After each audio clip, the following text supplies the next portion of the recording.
We also want to remember Mahmoud as the intellectual that he was.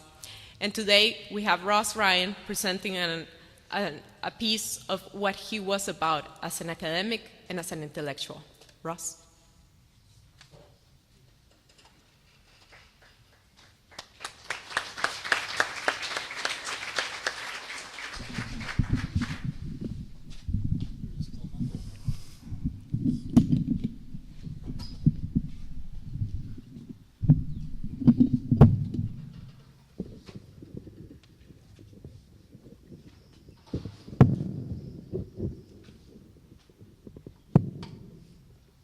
Okay, thank you.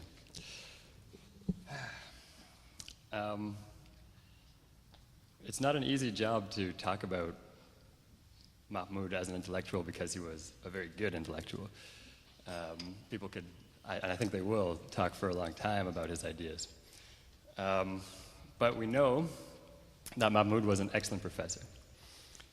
I think he was an excellent professor because he was so kind, because he cared so much about his students and colleagues and everyone around him, and actually went to extraordinary lengths to make sure they were stimulated and make sure they were having a good experience intellectually.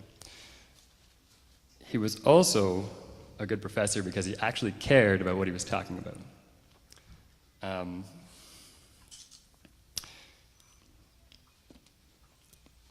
You could see in this video that we just watched, for example, how passionate he got in the heat of the lecture he was giving.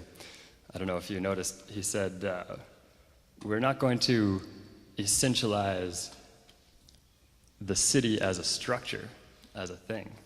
We're going to talk about the values and ideas that exist in a city. This was really the core of his philosophy, was an appreciation for ideology and how what you think and what you believe actually impacts society and history and everything else, peace and conflict. Actually, he also said that if we could just change the name of Sudan to the peace-loving Republic of Sudan, maybe we would have peace. This is rooted in his philosophy that the way we describe reality actually creates reality. And he was very articulate on that point. I think that passion and sort of fire for the ideas he was presenting and engaging with, well, it made him a great professor, but it also made him a great researcher and writer.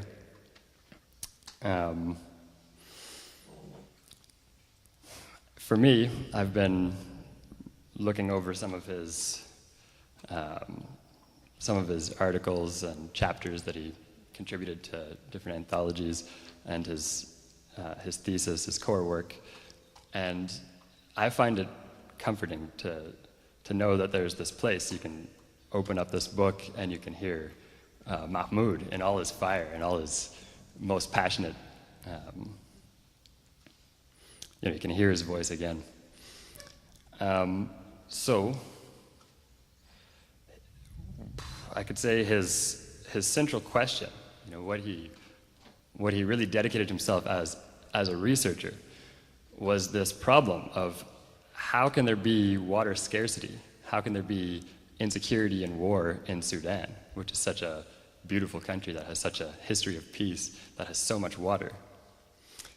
How can there be this scarcity? And actually he quantitatively shows that there should not be water scarcity in Sudan, that there's more water than anybody could use, that it could flow in billions of gallons down to Egypt and everybody should be happy. The problem that he so carefully documents is ideology. That there is an ideology behind the creation of the state of Sudan and the distribution of power within that state, and that ideology is enforced through all kinds of systems, legal, administrative, bureaucratic, spatial systems, which end up marginalizing huge percentages of the population and actually changing the settlement patterns and the way people live their lives. And that these changes then are related to, for example, the radicalization of people, the discourse of ethnic and religious radicalism that can be used politically by different elites to manipulate their populations. And he makes so many connections between, the way the state was created, the way water is distributed and power is distributed in the country, the way people concentrated in these certain cities were manipulated by elites, by the responses to that being civil war and radicalism, and the rise of tension between Egypt and Sudan being just this relatively recent thing, which he places in the much larger context of really what is a much longer history of peace. So let me just read a little bit from his thesis so you can get a feeling of sort of his radical passion. Okay, this is from page 480 of his thesis. Okay. The hydropolitical ideology of a unified Nile Valley led to civil war because it embodied the authoritarian interests of groups dominating the state and therefore failed to recognize and appeal to the diverse body of ethnic groups.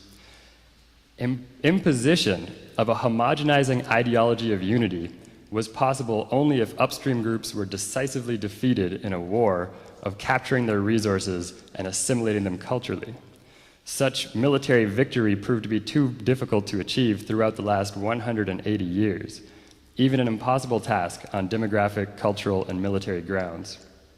Above all, a moral politique involving an appeal to rights, pluralistic development, and protecting the environmental commons leaves little or no place for a 20th century realpolitik.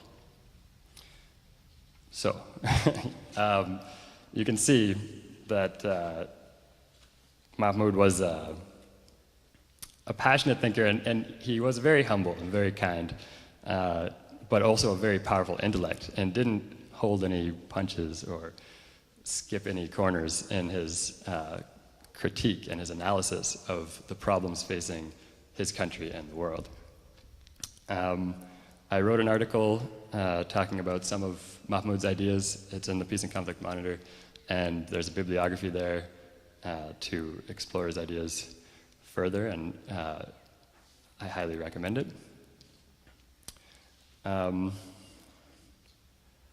just want to tell a story also that not too long ago, Mahmoud and I were having a discussion, and by the way, he loved these kinds of discussions. He always said that what he liked about UPeace was the fact that anybody could say anything. There are all these people from so many different backgrounds, you don't know how the ideas are going to interact, and that kind of excitement, that kind of intellectual excitement was really what fed him. So anyway, we were talking about the universe and life and death, actually.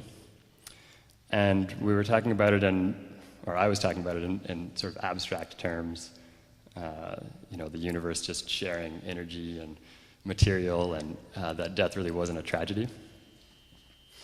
And he said that the tragedy of death is that within each of us is an entire universe of ideas, thoughts, feelings, names, and numbers, and things you want to do, things you have already done and worry about, and that the physical reality, the physical universe can just come and take that away just so easily. And that's the tragedy of death for him. And that's true. It's definitely true that we won't be able to recapture exactly Mahmoud's perspective. But he was extraordinarily generous with his brilliance. So he did impact, I don't know how many students and colleagues and friends just through these kinds of discussions. And I hope in some way the universe of Mahmoud is blended with the universe at large, and that we'll all continue to enjoy his work and his scholarship and keep it alive. Okay, thanks.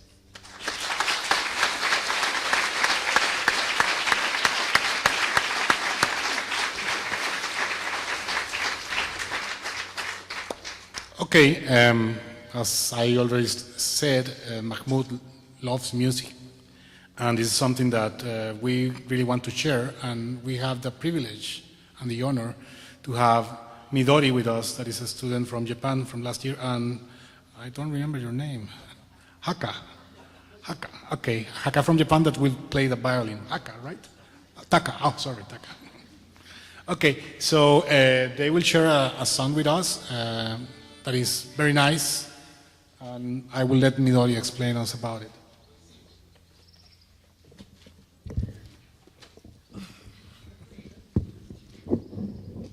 Thank you.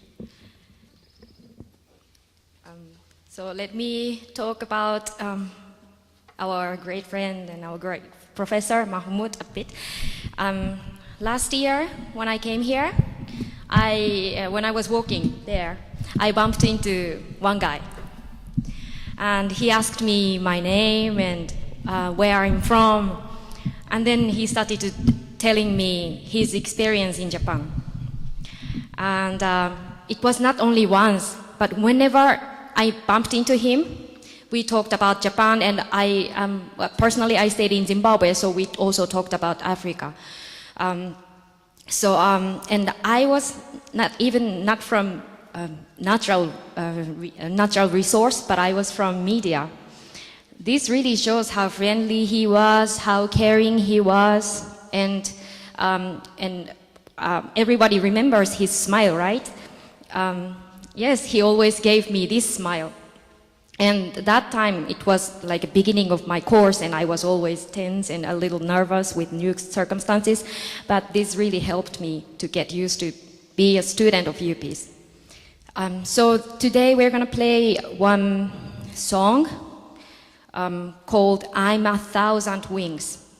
These lyrics, like this lyric says, I'm sure his soul is like all over in the nature, and he loved nature, and yes, and this talks about it. So please listen to it. Thank you.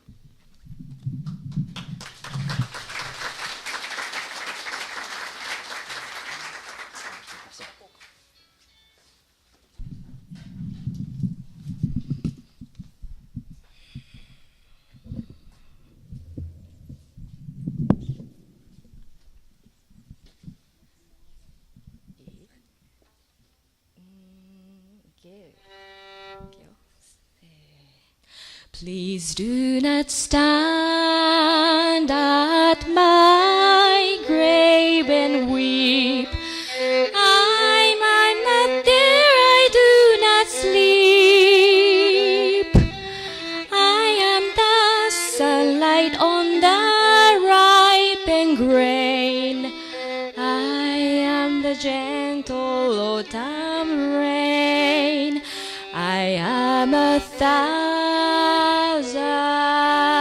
winds.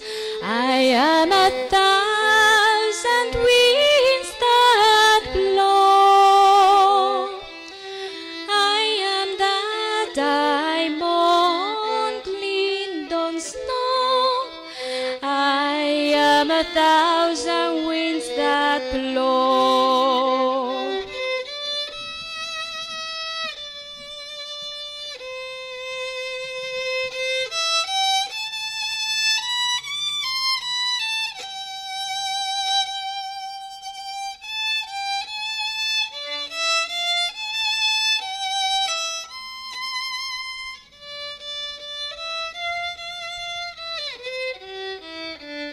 Please do not stand at my grave and cry. I am not there, I did not die. I am the swift rush of birds and fight. I am the stars that shine at night.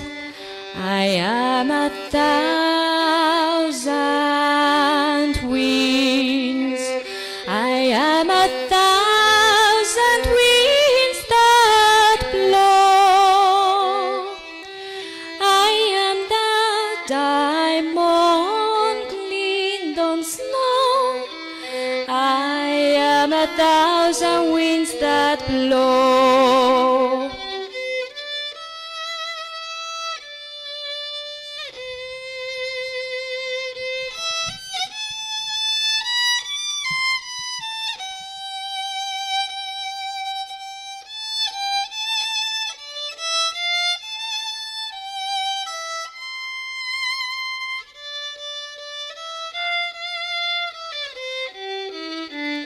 Please do not stand at my grave and weep. I am not there, I did not sleep. I am the sunlight on the ripened grain. I am the gentle autumn rain. I am 1,000 winds. I am 1,000 winds that blow. I am the diamond gleamed on snow. I am 1,000 winds that blow.